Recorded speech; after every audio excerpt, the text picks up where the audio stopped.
how does it House go? guests, Yes po, kuya. sa puntong ito, nais kong ipaalam sa inyo na madadagdagan ang bilang ng official housemates sa loob ng aking bahay. Yeah. Okay, let's just laugh. Ang bilang ng housemates ay apat. Wow. Para matukoy ang apat na mahihirang kinakailangang bumoto ng lahat.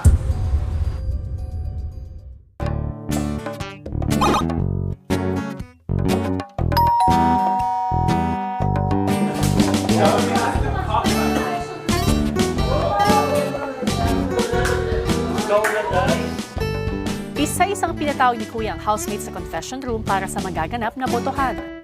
Meron akong ipapagawa sa inyo ngayon. Okay po.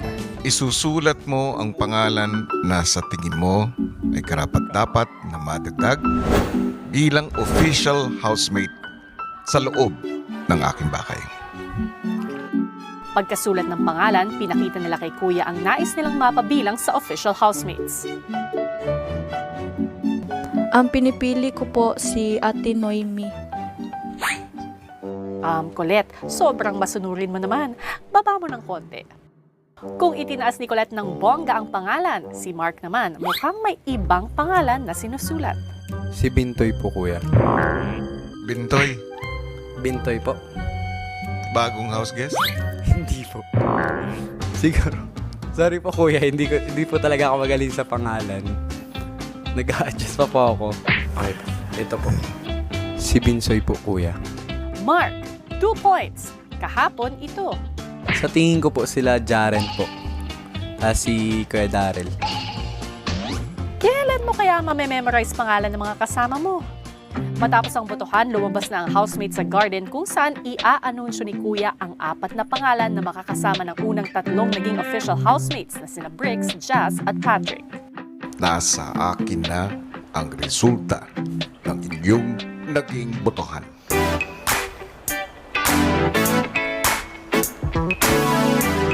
Ikaw ang ika-4 na official housemate ng aking bahay, Binsoy. Congratulations! Makakatayo ka na sa tuntungan at kunin ang inyong pwesto sa bahay mo.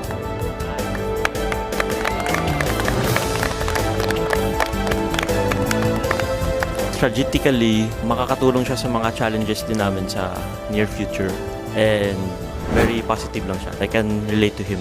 Nung narinig ko yung story niya, doon ko na-realize na kung gaano siya ka-hardworking na tao at kung gaano niya kagustong tumulong sa kanyang pamilya, syempre. Kahit masayahin po siya, meron po siyang daladalang sadness or bigat po ng problema. He has a purpose. He has something to fight for. Iba yung sipag na meron siya sa lahat ng housemate. Ang susunod ninyong ibinoto para maging official housemate ay ikaw, Noemi.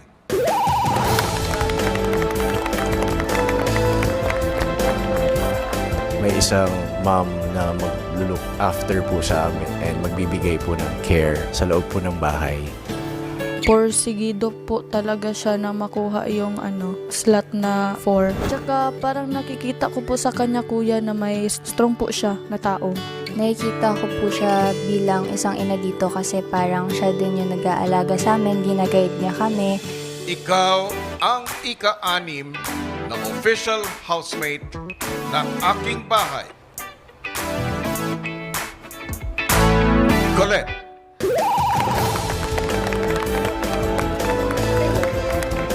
Sobrang masayahin po siya, kuya. Narinig ko from before na yung mga ganong kasayang tao, may tinatago talagang pain deep inside them.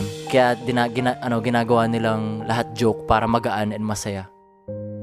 When I entered the house, she was probably the first person I easily clicked with.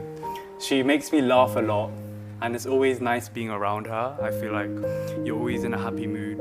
Medyo may pagka-same po kami ng situation, kuya, and then ka-vibes ko po siya kuya. Simpleng tingin na namin kuya, natatawa na kaming dalawa.